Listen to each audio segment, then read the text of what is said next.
বসনটা, অন্যের বস্ত্রটা কি দেখলো জানেন সবাই? রক্তাক্ত প্রভুর কাঞ্চনময় দেহ, প্রতিটা অঙ্গে সেই বেত্রাঘাতের রক্তাক্ত লাভা লেগে আছে। সমস্ত ভক্তগণ দেখছে যে মহাপ্রভু তখনও আবির্ভাব হয়নি, তার পূর্বের কথা।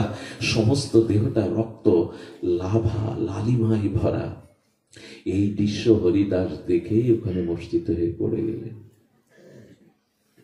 এই হলো পাবে, এরকম ভালোবাসার ভগবান পাবে না, এরকম ভালোবাসার ঠাকুরকে পাবেন জগতে? এই জন্য যারা গৌর চরণ আশ্রয় করলো না, যারা গৌর বললো না, এদের আশাটা বৃথা হয়ে গেল। এমন দরদি ভগবান, এমন করুণানিধি আসেনি, আসবে না জগতের বুকে। হেন অবতারে যার রতি হলো না গৌর নিতাই চরণে, সে করবে নাকি? ভক্তের বেত্রাঘাত প্রভু সমস্ত অঙ্গে নিয়েছেন রক্ত। আচ্ছা, একটু সহ্য করতে পারবেন আপনার সামনে গৌর হরির এই অঙ্গ দেখলে? সমস্ত অঙ্গে লালিমায় রাখা হরিদাস মূর্ছিত হয়ে পড়ে গেছেন। হরিদাস মূর্ছিত হয়ে পড়ে যাবার পরে প্রভু তখন ডাকছেন, হরিদাস। ভক্তগণের চোখে জল, ভক্ত ভগবানের মিলন দেখছে। ভক্ত ভগবানের প্রেমের এই তরঙ্গ উঠেছে ওই শ্রীবাস অঙ্গনে। আকাশ বাতাস গুলো তখন নীরব সাক্ষী হয়ে দেখছে, এই না হলে ভালোবাসার ঠাকুর, এই না হলে ভালোবাসার ঠাকুর। মহাপ্রভু বলছেন, হরিদাস, হরিদাস। এমন করে ভগবান যদি কাউকে ডাকে, কত বড় ভাগ্যবান হরিদাস। হরিদাস ওঠো। হরিদাসকে ডাকতে ডাকতে মূর্ছা আর ভাঙে না, আর মূর্ছা ভাঙে না। কেন জানো? আমার জন্য তুমি তোমার অঙ্গে এই বেত্রাঘাত গুলো নিয়েছ, এ আমাকে দেখতে হবে। এটা আমি এটা দেখবার যোগ্য যে আমার জন্য তুমি সমস্ত আঘাত নিয়েছ। আমার কি মনে হয় জানেন? এই জগতে আপনার ব্যথা আঘাত কেউ নিতে পারে না, এক ভগবান ছাড়া। এই তার প্রমাণ। আচ্ছা, আমাকে যদি বাবা এখন বেত্রাঘাত করে, আমার স্ত্রী পুত্র পিতামাতা কারো গায়ে দাগ কেটে উঠবে কি বাবা? এরকম নিয়ম আছে কি জগতে? আমাকে সর্পাঘাত করলে বিষের জাল আমার স্ত্রী পুত্রের করবে কি? যেটুকু ছোটাছুটি করবে না, সেটাও তাদের সাথে একটা স্বার্থের সম্বন্ধ আছে বলে। যে ব্যথা নিতে পারে না, সে আপন হয় কি করে? ব্যথা নিতে পারে একমাত্র ভগবান। এই জগতে যদি কোনো ব্যথা হৃদয়ে থাকে, কাউকে বলবেন না, ব্যথাহারি ভগবানকেই নিবেদন করবেন। উনি ছাড়া ব্যথা নেওয়ার কেউ নেই। কিন্তু এটা ভুলে গেছি আমরা ভুলে গেছি যে ব্যথা একমাত্র ভগবানই নিতে পারে। তিনি ভক্ত বৎসল। শিশু সন্তান যদি বারান্দা থেকে নিচে পড়ে যায় না, মা যদি দূরে দাঁড়িয়ে ওই দৃশ্য দেখে, ব্যথাটা শিশুর থেকে মার বুকে বেশি লাগে। কারণ মা কিছুটা ব্যথা নিতে পারে, কিছুটা ব্যথা নিতে পারে। ব্যথা তো 10 মাস নিয়েছে, এই জন্য কিছুটা ব্যথা নিতে পারে। ভগবান কোটি কোটি মায়ের থেকেও প্রেম বৎসল, স্নেহ বৎসল। হরিদাস যখন উঠেছে, হরিদাস বলছেন, হরিদাস বললেন, প্রভু প্রভু এই দৃশ্য আমাকে দেখালে। হরিদাসকে তখন বলছেন, হরিদাস, আমার এটা অলংকার, আমার এটা ভূষণ। ভক্তের আঘাত যদি আমি নেই, এটা আমার অলংকার, এটা আমার ভূষণ। হরিদাস তখন বলছেন, প্রভু প্রভু বললেন, তুমি এত খেদ করছো কেন, দন্য করছো কেন? এটা আমার স্বভাব, তোমার মনে নেই? আমি ব্রজবাসীদের রক্ষার জন্য গিরিরাজ 7 দিন ধারণ করেছিলাম। বললেন, প্রভু তুমি ব্রজবাসীদের জন্য গিরিরাজ ধারণ করেছিলে, এটা স্বাভাবিক। কারণ ব্রজবাসীদের জীবন তুমি, সর্বস্ব ধন তুমি, তারা গৃহ পরিবার নিজ আত্মসুখ সবকিছু তোমাকে অর্পণ করেছিল। প্রভু কোথায়? ব্রজবাসীদের জন্য তুমি করবে স্বাভাবিক, কিন্তু আমার মতো পাপী, নরকের কীট, নর্দমার কীট, জীবাধম পাপীর জন্য তো তোমার এরকম বলা নেই। তুমি ভক্তকে সুরক্ষা করো, দেখুন হরিদাসের দৈন্য দেখুন, তুমি ভক্তকে রক্ষা করো এটা তোমার স্বভাব, তোমার আশ্রিতকে রক্ষা করো এটা তোমার স্বভাব। আমি তো তোমার ভজন কোনো জন্মে করিনি, আমার তো তোমার আশ্রয় হইনি প্রভু, কোথায় ব্রজবাসী আর কোথায় আমি। আচ্ছা, হরিদাস কি কপটতা করে কথা বলতে শিখেছে? এই কথাগুলো কি বানিয়ে বলা, কপটতা করে বলা?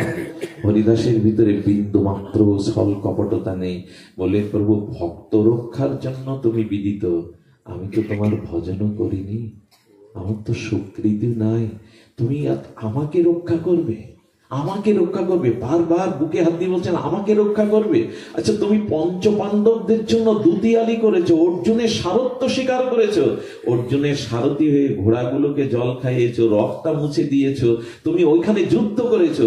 পাণ্ডবরা তোমার একান্ত নিজজন বলে, কিন্তু আমি তো তোমার কেউ না, আমার তো কোনো ভজন নেই, সাধন নেই, আমি তো তোমার চরণাশ্রয়ের যোগ্যও নই।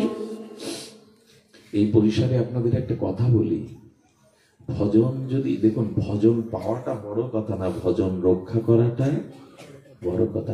আপনি অর্থবিত্ত ঐশ্বর্য গড়তে পারেন, এটা আপনার শ্রম পুণ্যের দ্বারা পেতে পারেন, কিন্তু ওই সম্পদ রক্ষা করাটাই কঠিন।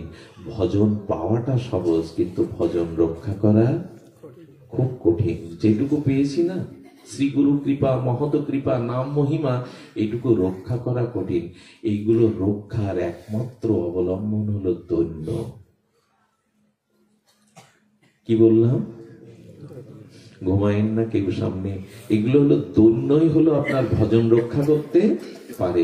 বারবার সনাতন গোস্বামী পাদের মতো আচার্যবর্য বলেছেন, দন্যস্ত প্রেম পরিপাকেন জন্নতে। আচ্ছা, জীবন্ত মানুষ নদীতে পড়ে গেলে, সাগরে পড়ে ডুবে মারা যায় কিনা? যারা সাঁতার না জানে, উপায় না থাকে, তারা, জীবন্ত মানুষ ডুবে গিয়ে মারা যায়, আর মরা মানুষ তো কথা বলুন কি করে? এটা কি বিপরীত?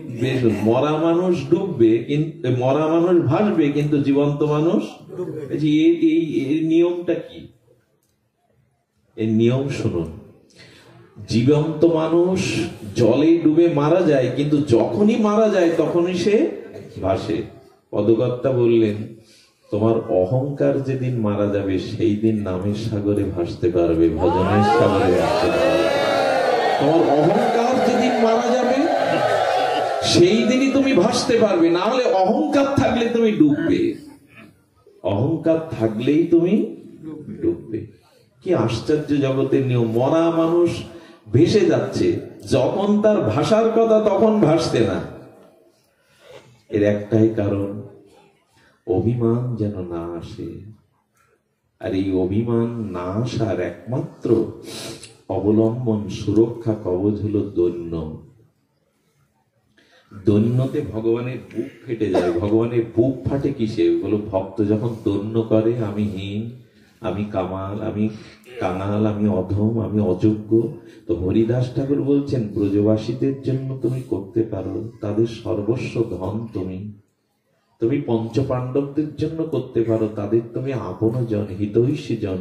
কিন্তু প্রভু, আমি তো কোনো যোগ্যতার মধ্যে পড়ি না, আমার তো কোনো ভজন সাধন সমর্পণ কিছু নাই, কেন তুমি আমার জন্য এটা নেবে? হরিদাস আবার পড়ে যাচ্ছেন।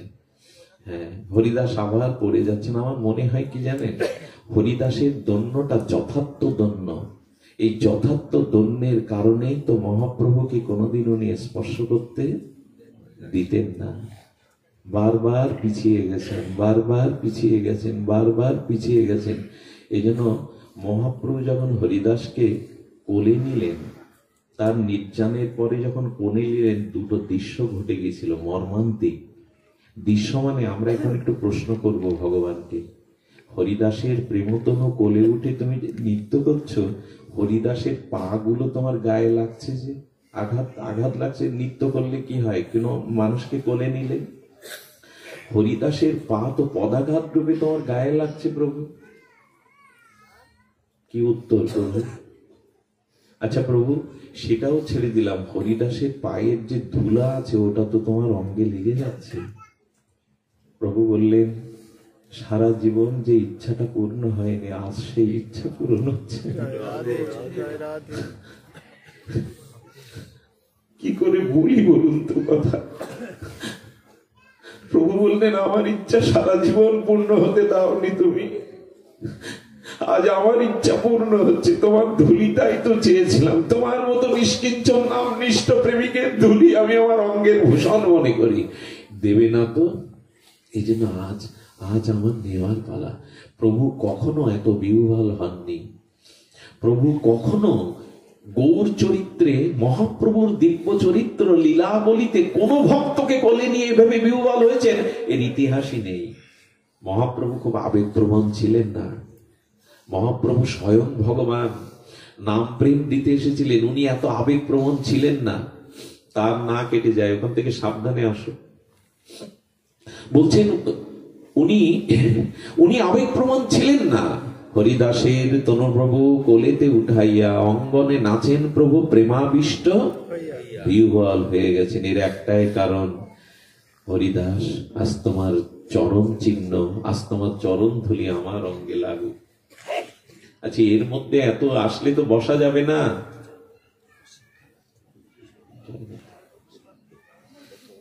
জয় রাধে, জয় রাধে। আমি আসলে যেখানে পৌঁছাতে চাচ্ছি এটা আপনাদের কৃপা দরকার।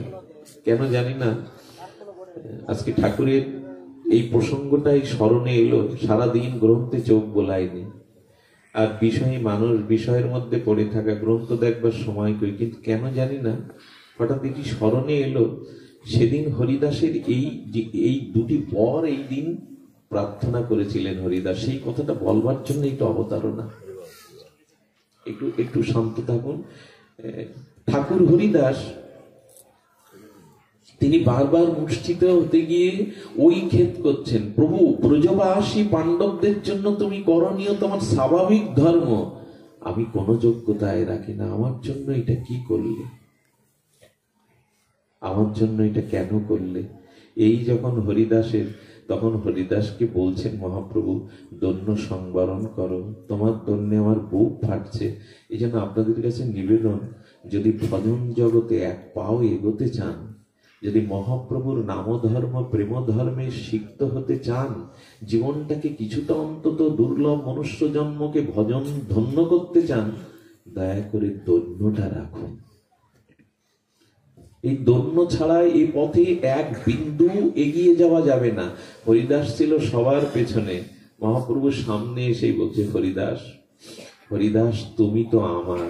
ভগবানের মুখে যদি কেউ এই শব্দ শোনে, তুমি তো, এর থেকে বড় ধন্য আর কি আছে জগতে। ভগবান যদি বলে তুমি আমার, আসলে সত্য পরিচয় তো এটাই, আমি ভগবানের, ভগবান আমার। আর যারা বলে তুমি আমার আমি তোমার, এটা ডাহা মিথ্যা কথা। ভগবানই আমার, আমি ভগবানের। দেখুন, দীক্ষা নেওয়ার পরে অনেক ভিড়ের মধ্যে যদি গুরুদেব কারো নাম ধরে ডাকে এদিকে আয়, জানবেন আপনার দীক্ষা প্রাপ্ত হওয়া সম্ভব, সার্থক হলো এতদিনে। গুরুদেব যদি আপনাকে চিনে নেয়, অনেকের মধ্যে যদি নাম ধরে ডেকে কাছে বসায়, একটু সুদৃষ্টি দেয়, জানবেন আজ আপনার উপরে বিশেষ কৃপা হলো। হরিদাসকে অঙ্গীকার বলে বললেন, এত খেদ করছো কেন, তুমি তো আমার। এই কথাটা শোনার সাথে সাথে হরিদাস বললেন, প্রভু কোনো জন্মেই, কোটি জন্মেই আমার সে যোগ্যতা নেই যে আমি তোমারও। আচ্ছা হরিদাস, এত দন্য করো না, আজ তো আমি বিষ্ণুখট্টায় আমি বর দিতে চাই। কথাটি বড় মার্মিক কথা। মহাপ্রভু প্রসন্ন হয়ে হরিদাসকে দুটি বর দিতে চাইলেন। হরিদাস বললেন, চাওয়ারও তো যোগ্যতা লাগে, চাওয়ারও তো। প্রভু বর চাইতে বলছো, চাওয়ার যোগ্যতা আছে আমার প্রভু? তোমার কাছে কিছু চাইবে, পাত্র আছে আমার? কতগুলো যেন হৃদয়ে আঘাত আনে। হরিদাস বললেন, তোমার কাছে চাইবার যোগ্যতা বা পাত্র? প্রভু চাইতে সেই পারে যে তোমায় ভজে, যে তোমায় ভজনা করে, তোমাকে প্রসন্ন করতে পারে, তোমাকে আনন্দ দিতে পারে, তোমাকে সেবা সুখ দিতে পারে, সেই তোমার কাছে চাইবার যোগ্য। প্রভু আমার তো চাইবার যোগ্যতা নাই। একবারও কিন্তু মনে করবেন না এটা ঐতিহাসিক দন্য প্রকাশ করছেন, এটি দন্য নয়, হরিদাসের স্বাভাবিক স্বভাব। স্বাভাবিক স্বভাব হরিদাসের। আমাদের হরিদাসকে সামনে রাখতেই হবে, দিন রাত হরিদাসকে সম্মুখে রেখে চলতে হবে, তবেই বাঁচা, তবেই পথ পাবো, তবেই কল্যাণ প্রাপ্ত হবো, তবেই নাম সিদ্ধ হবে। হরিদাসকে সামনে রেখে চলতে হবে, এটা আমাদের দর্পণ। হরিদাস হলো আমাদের দর্পণ। এই দেখো প্রভুর প্রেম প্রাপ্তির উপায়, এই দেখো প্রেম ভক্তি পাওয়ার উপায়, এছাড়া দ্বিতীয় কোনো পথ খোলা নেই, দ্বিতীয় কোনো পথ খোলা নেই। এই জন্য হরিদাসকে মাঝে মাঝে এমনও বলেছেন, তোমায় স্পর্শিময় পবিত্র হইতে। হরিদাসকে বলছেন মহাপ্রভু, আমি তোমাকে ছুতে চাই যে আমি পবিত্র হব বলে। বলুন তো, স্বয়ং সচ্চিদানন্দ বিগ্রহ প্রেমাবতার রাধা কৃষ্ণ মিলিত তনু গৌর বলছেন, হরিদাস তোমাকে বুকে নিতে পারলে আমি পবিত্র হব। এই কোথার কথা? যার নাম নিলে অনন্ত জন্মের পাপ মলিনতা দূর হয়। প্রভু বললেন, তোমাকে স্পর্শ করব আমি পবিত্র হতে। প্রভু ভুল বলেননি, প্রভু ভুল বলেননি। এই জন্য হরিদাস, আমি চেষ্টা করলেও তোমার দন্য আমার ভিতরে আমি আনতে পারবো না। দন্যে তুমি শ্রেষ্ঠ, দন্যে তুমি শ্রেষ্ঠ। সন্ন্যাসী হলে হাতে একটা দণ্ড থাকে, সন্ন্যাসী হলে কেমন গেরুয়া রঙের কাপড় থাকে না? হরিদাস জীবনে জামা গায়ে দেয়নি, জানেন? এটা কল্পনা করতে পারবেন? কত শীত, বর্ষা, গ্রীষ্ম চলে গেছে, সামান্য লজ্জা নিবারণের জন্য একটা কাপড় কেউ হয়তো কোথাও থেকে হয়তো নিয়ে লজ্জাকে ঢাকতেন। জীবনে গায়ে জামা দেননি, নিজে কোনো ঘর বাঁধেননি। কথাগুলো আমার মুখে বেমানান, এরকম বিষয়ের মুখে এসব কথা মানায় না। এই আসনে বসে এসব কথা উচ্চারণ বড় অপরাধ। ভগবানের বিশুদ্ধ ভক্ত না হলে, ধন্য না থাকলে এসব কথা উচ্চারণ করা উচিত নয়। বলছেন, আমাকে কি বর দেবে প্রভু? আমার চাইবারও তো যোগ্যতা নেই, নেওয়ারও তো পাত্র নেই। হরিদাস, হরিদাস আজ আমি প্রসন্ন, তুমি আমার কাছে কিছু চাও। পৃথিবীতে এইরকম বর কেউ চেয়েছে বলে আমার জানা নেই, এরকম বর কেউ চায়নি। কি চাইলো জানেন? যদি এই অধমকে করুণা করে, কৃপা করে, দয়া পরবাস হয়ে কিছু দিতে চান, তাহলে আমাকে এই বর দিন প্রভু, আপনার দাস যারা জগতে, আপনার দাস যারা, সেই দাসের উচ্ছিষ্ট পাওয়ার অধিকার আমায় দিন। কথাটা কি বললেন হরিদাস? স্বয়ং ভগবান যদি আপনাকে কিছু দিতে চায়, কি চাইবো আমরা? একবার ভেবে দেখুন তো, এই কথাটা নিয়েই, হৃদয় নিয়েই আজকে এখান থেকে চলে যাবেন। বিছানায় বালিশে মাথা দিতে গিয়ে ভাববেন তো, কি চাইলো প্রভু? তোমার দাসের অনুদাসের উচ্ছিষ্ট ভোজি করে দাও। তুমি না, তোমার দাস না, তোমার দাসেরও দাস যারা, আমি যেন তাদের উচ্ছিষ্ট পেতে পারি প্রভু। পৃথিবীতে এরকম কোন ভক্ত চেয়েছে ভগবানের কাছে? আমার জানা অনেকেই কিছু চাইনি প্রভুর কাছে, কিন্তু এরকম চাবে, তার মানে অন্যের উচ্ছিষ্ট, ভক্ত দাসানুদাসের উচ্ছিষ্ট চাইছে। এইখানেই মহিমা। যতদিন না গৌর দাসের, গোবিন্দ দাসের, বৈষ্ণব দাসের, দাসানুদাসের উচ্ছিষ্ট ভোজি না হতে পারবেন, ততদিন প্রেম ভক্তি হবেই না, প্রেম ভক্তি হবে না। কিরকম জানেন? দাসানুদাসের উচ্ছিষ্ট ভগবানও চায়। আমি মাঝে একটা লীলা বলেছিলাম, শ্রীধাম বৃন্দাবনে। চলুন একটু ব্রজে যাই। ব্রজে এক মহাত্মা ছিলেন, খুব সেবা পরায়ণ। গোবিন্দকে সকালে একটু মিশ্রি, কি নিষ্কিঞ্চন বৈষ্ণব আছে বা কি দেওয়ার, একটু মিশ্রি, একটু মাখন দিয়ে, তুলসী পাতা দিয়ে নিবেদন করেছে গোপালকে। গোপাল সেবাই করতেন। ঘরে যখন বেলা দুপুরে এসে প্রসাদ পাবে, দেখে পাশের মন্দির থেকে ওখানে 56 ভোগ হয়েছে, একতলা প্রসাদ লেগে গেছে। সেই প্রসাদটা ভগবানকে নিবেদন করে গালে যখন তুলেছে, আর্ধেকটা গালে আর্ধেকটা হাতে, সঙ্গে সঙ্গে বললেন, পাপী কোথাকার, পাপিষ্ট কোথাকার। পাপী না হলে এই বুদ্ধি তোর আসে, নিজেকে গালি দিচ্ছে। গালি দিচ্ছে এই কারণে, সকালে গোপালকে দিয়ে এলি মিশিরি আর মাখন, আর তুই 56 ব্যঞ্জন পাচ্ছিস, পাপি তো লজ্জা করে না? সাধক হতে গেলে নিজের বিশ্লেষণ করা চাই, সমীক্ষা করা চাই, আমি কি পাচ্ছি দিন রাত, আর ভগবানকে কি পাওয়াচ্ছে। কি করলো জানেন? ওই যে অর্ধেকটা জিহ্বায় আর অর্ধেকটা হাতে দুপুর থেকে সন্ধ্যা পর্যন্ত ঝরঝর করে কাঁদছে এই অপরাধে, তোমাকে না দিয়ে কি মুখে পায় আমি। এরা কোন স্তরের? ঠাকুর ঘরে যা তা দিয়ে সেরে দেই, নিজের বেলায় কত কি বাজার করি, কত কি খাই। অগ্রভোগ কেউ হবেন না। একটা অনুরোধ করি, অনুষ্ঠান বাড়ছে কিন্তু ভগবানকে দিয়ে একটু প্রসাদ পাওয়ার সংখ্যা তেমন বাড়ছে না। এটা উচিত হলো কি, অগ্রভোগ হতে পারি না আমরা, মানে এই সৃষ্টি চরাচরের যা কিছু ব্রহ্মাণ্ডের অনুপরমাণু থেকে সবকিছু তো তার দেওয়া, যার বস্তু তাকে না দিয়ে আগে পাওয়াকে বলে অগ্রভোগ।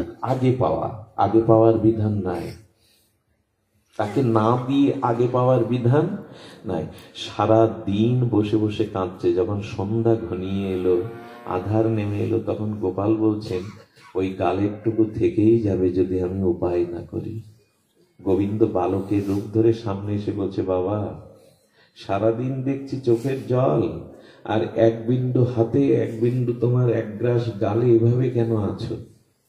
শিশুটাকে দেখে গোবিন্দ স্বয়ং এসছে তো বালকের রূপ ধরে, তুই শুনে কি করবি? আমার মতো পাপী এ জগতে আর কেউ নেই রে, তুই শুনে কি করবি? বলো না বাবা। পূর্বের ঘটনা বলার সাথে সাথে গোবিন্দ কি করেছে জানেন? ছোট্ট দুটো আঙুল দিয়ে জিহ্বার উপরে যেটা রাখা ছিল ওইটা টেনে নিয়ে হাত থেকে আর একটা নিয়ে নিজের গালে করে দিয়েছে। কে তুই? এভাবে কেন কেড়ি খেলি, কেন কেড়ে এভাবে? সঙ্গে সঙ্গে গোপাল মূর্তি প্রকাশ হয়ে বললেন, বাবা আমি আর সহ্য করতে পারছি না, আমি আর সহ্য করতে পারছি না বাবা। এটা তুমি পাও, এই তো আমি পেয়েছি, এই তো তোমার উচ্ছিষ্ট আমি পেয়েছি, এবার পাও। ভক্তের উচ্ছিষ্টতে ভগবানের লোভ। এটা আর একদিন ঘটেছিল ত্রেতায়। শবরীর গৃহে যেদিন রাঘবেন্দ্র গেল, ভগবানের একটা স্বভাব কি জানেন? ভক্ত দেখলে ক্ষুধা লাগে। যারা প্রেমিক ভক্ত, শুদ্ধ ভক্ত, এদের সামনে গেলেই ভগবানের কি লাগে? ব্রজবাসীদের দুয়ারে চুরি করে খেতেন কেন জানেন? ভক্তদের দেখলেই ক্ষুধা লাগতো গোপালে। আচ্ছা, দুর্যোধনের 56 ব্যঞ্জন ক্ষুধা নেই বলে পরিত্যাগ করে বিদুরানীর কাছে এসে 20 বার উচ্চারণ করেছেন, বড় ক্ষুধা লেগেছে, খেতে দাও। তার মানে যার প্রেম আছে, ভক্তি আছে হৃদয়ে, তাকে দেখলেই গোবিন্দের ক্ষুধা লেগে যায়, ভগবানের ক্ষুধা লেগে যায়। তো এই জন্য ভগবান ও ভক্ত উচ্ছিষ্ট নেওয়ার জন্য বড় ব্যাকুল। না হলে রাজস্ব যজ্ঞে গোবিন্দ এঁটো পাতা পরিষ্কার করবে কেন? আমাদের জন্য অভিমান না হয়। এই দেখুন, আমাদের জন্য অভিমান না হয়। ঠাকুর হরিদাস যেটা চাইলো, এইটাই প্রেম ভক্তির একমাত্র পথ। প্রভু তোমার দাসের দাসের অনুদাসের আমাকে উচ্ছিষ্ট ভোজি করো। মহাপ্রভু থমকে দাঁড়িয়েছেন, জগৎকে যেন অঙ্গুলি তুলে বলছেন, কি চাইতে হয় হরিদাসের কাছ থেকে শেখো। হরিদাস চাইছে তোমার কৃপার থেকে তোমার ভক্ত কৃপা বেশি প্রয়োজন। তোমার ভক্তের ভক্ত, দাস অনুদাসের কৃপা উচ্ছিষ্ট ভোজি। কোথায় ব্রহ্মার অবতার হরিদাস, তিনি দাসের অনুদাসের উচ্ছিষ্ট চাইছে। আমি আপনাদের একটা কথা বলি, অন্ন নষ্ট করবেন না। এই যে প্রসাদ যা আমরা পাই, এটা দুঃখের বিষয় কি জানেন? 500 লোকের আয়োজন হয়, গৃহকর্তা 550 লোকের আয়োজন করে, কিন্তু 300 লোক 400 লোক পাওয়ার পরে আর প্রসাদ থাকে না। এর একটা কারণ হলো আমাদের বাড়ি নিয়ে যাওয়ার একটা তাড়া থাকে। এইটা একটু বলি, আমি নিজে চোখে দেখেছি। এই যে বাড়ি কৌটাই করে করে নিয়ে গেলাম, নিয়ে কাদের জন্য নিয়ে গেলাম? যাদের জন্য নিয়ে গেলাম তারা বললে এখন উঠবো না, রেখে দাও। সকালবেলা পাওয়ার অপনোযোগী হলে তাকে ফেলে দিতে হয়। গাভীকে অনেকেই বলে নষ্ট তো হয় না, কিন্তু প্রসাদ অবমাননা হয়ে গেল। যারা বললো খিচুড়ি খাবো না, রেখে দাও। প্রসাদ যদি নিতে হয়, নিজের যা আছে তার থেকে কিঞ্চিত নেবেন। ওইভাবে যদি কেউ গেলে বলে এখন রাত হয়েছে খিচুড়ি খাবো না, প্রসাদ গোবিন্দ। অল্প ভাগ্যে প্রসাদে বিশ্বাস কারো হয় না। তিনটে জিনিস অল্প ভাগ্যে হলে হয় না। প্রসাদে গোবিন্দে, নাম ব্রহ্মণি, বৈষ্ণবে স্বল্প পুণ্য পথাং রাজন বিশ্বাস নৈব জায়তে। বহু জন্মের স্বীকৃতি পুণ্য না থাকলে বৈষ্ণবে, প্রসাদে আর হরিনামে বিশ্বাস হয় না। এই জন্য প্রসাদ বাড়ি নিতে হবে। বৃদ্ধ বাবা আছে, বৃদ্ধ মা আছে, কেউ বা আসার সময় বলেছে একটু প্রসাদ এনো, সামান্য একটু নিয়ে যাবেন নিজের থেকে, বা বিশেষ প্রয়োজনে একটু নিয়ে যাবেন। কিন্তু ওইভাবে যজ্ঞে এলে সবসময় চিন্তা করতে হয়, আমার কারণে কেউ বঞ্চিত হলো না তো প্রসাদ।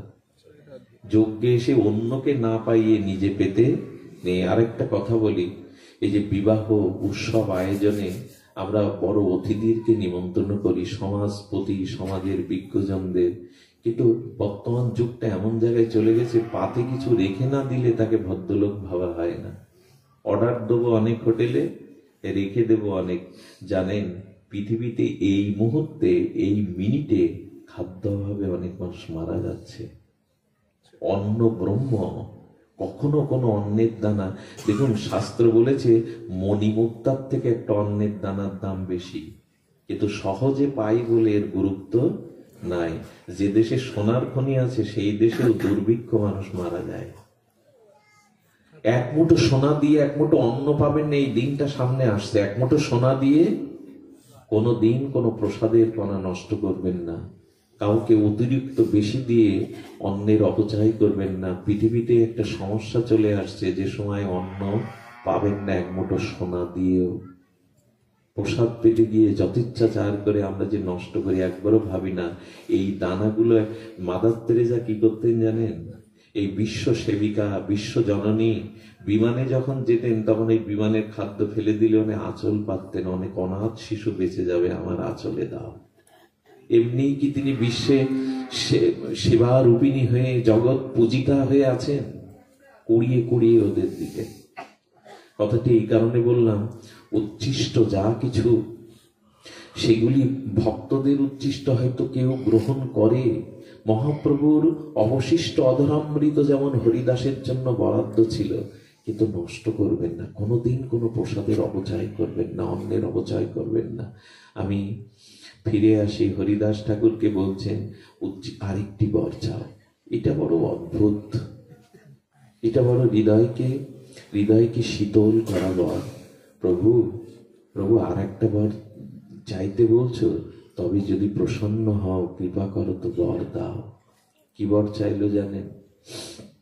প্রভু, আমি ভজন সাধন করে বৈকুণ্ঠ প্রাপ্তি হব, এ আমার দ্বারা কোনো কালে সম্ভব নয়।